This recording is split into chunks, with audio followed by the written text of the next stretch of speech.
pertanyaan yang paling sederhana, bekal untuk kita semua. Bagaimana Pancasila sebagai dasar negara yang kemudian menjadi sebuah kesepakatan untuk diamalkan dan tidak bertentangan dengan nilai-nilai apapun di Indonesia, kemudian tidak dijadikan sebagai alat kekuasaan. Mungkinkah itu? Saya akan mulai dari Gustika. Silakan Gustika. Mungkin sebelumnya saya harus bilang dulu bahwa saya setuju sama Bung Fahri di segmen sebelumnya bahwa memang ada batas ya ruang privat dan ruang publik. Tapi kembali lagi, kalau misalnya orang muda itu selalu ditanyakan makna dari Pancasila itu 2 tahun sekali. Waktu 1 Juni dan waktu menjelang 17 Agustus.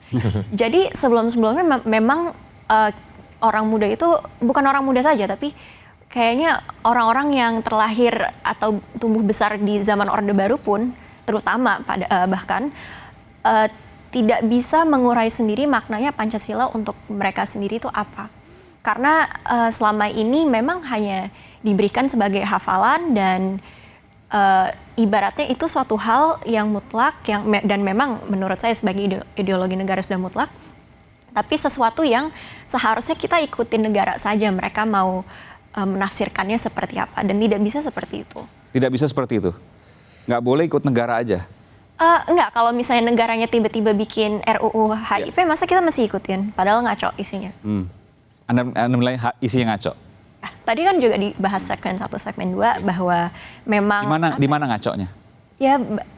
Ya penafsiran dari Eka Sila dan lain-lain yang sebetulnya, kalau saya lihat, jatuhnya so intelektual, seremonial dan lain-lain, tapi sebetulnya tidak terlalu menyentuh sebetulnya bagaimana bukan mengajarkan, tapi bagaimana rakyat Indonesia ini bisa mengamalkan Pancasila tersebut, dan seperti yang itu yang lebih penting. Ya, dan seperti yang tadi penafsiran turunan-turunannya. Ya, dan yang Bung Budiman juga tadi sudah bilang bagaimana orang Indonesia itu merasa nyaman dengan Pancasila.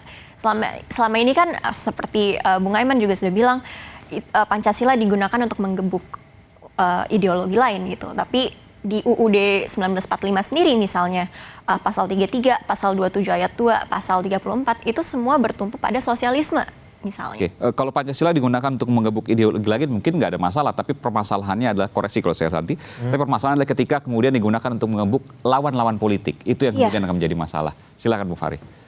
Jadi saya pernah kadang-kadang di ruang privat saya kan mencoba meninjau apakah ada potensi konflik antara Pancasila dengan agama secara teologis gitu.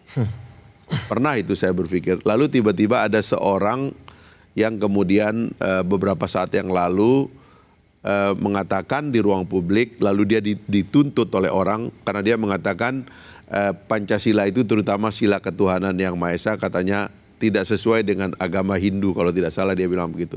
Lalu digugat, lalu tokoh-tokoh agama Hindu keluar dan berbicara, dia mengatakan oh itu orang nggak paham bahwa agama Hindu itu sesuai dengan konsep Pancasila ketuhanan yang Maha Esa.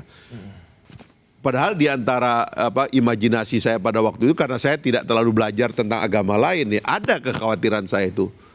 Rupanya luar biasa, termasuk tentang konsep Trinitas di dalam agama Nasrani.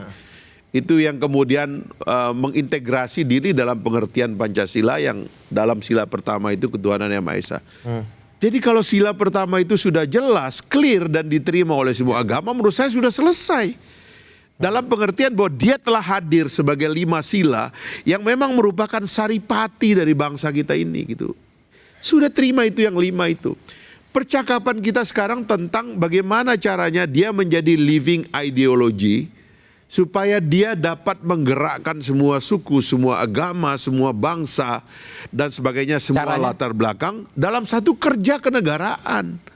Karena di ruang privat sekali lagi ini jangan diinvasi, ruang privat punya mekanisme sendiri.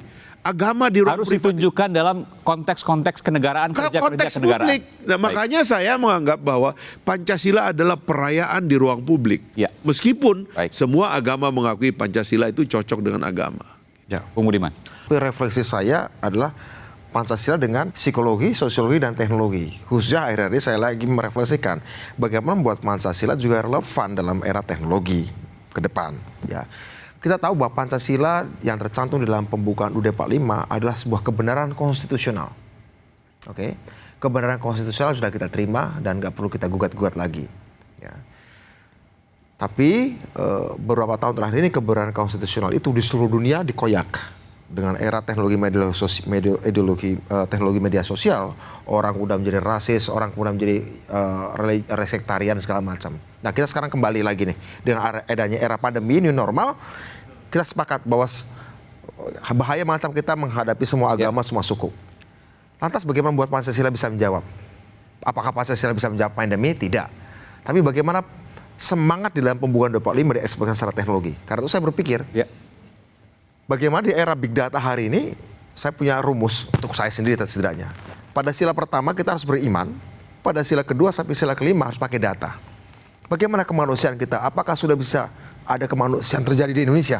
Datanya bagaimana? Apakah ada korban kemanusiaan? Apakah persatuan Indonesia betul-betul sudah diverifikasi oleh data? Itu big data, survei dan lain sebagainya. Survei, big data, persepsi itu adalah penting untuk bicara soal sila kedua dan sila kelima. Baik. Agar membuat jadi relevan. Mudah-mudahan data itu semua kemudian tidak digunakan oleh oknum-oknum tertentu yang kemudian digunakan sebagai buzzer. Terima kasih Bung Budiman Sujatmiko, politisi PD Perjuangan, Wakil Ketua Umum Partai Gelora, Bung Fahri Hamzah yang senyumnya makin sumringah karena bintang Mahaputra Nararia dari Presiden Republik Indonesia Pak Jokowi, dan juga cucu proklamator, generasi muda, peneliti independen, Gustika Yusuf Hatta. Terima kasih sekali lagi, selamat malam. Saudara, Pancasila adalah dasar negara yang disepakati para pendiri bangsa. Dalam perjalanannya, beragam tafsir Pancasila selalu mengemuka. Mendebatkan tafsir Pancasila bisa jadi cahaya, namun sebaliknya bisa pula menjelma bahaya. Tidak layak terjebak pada intrik, apalagi dijadikan alat politik. Pancasila final. Aiman spesial kemerdekaan berakhir di sini. Saya Aiman Wicaksono. Salam. Terima kasih Bapak-Bapak.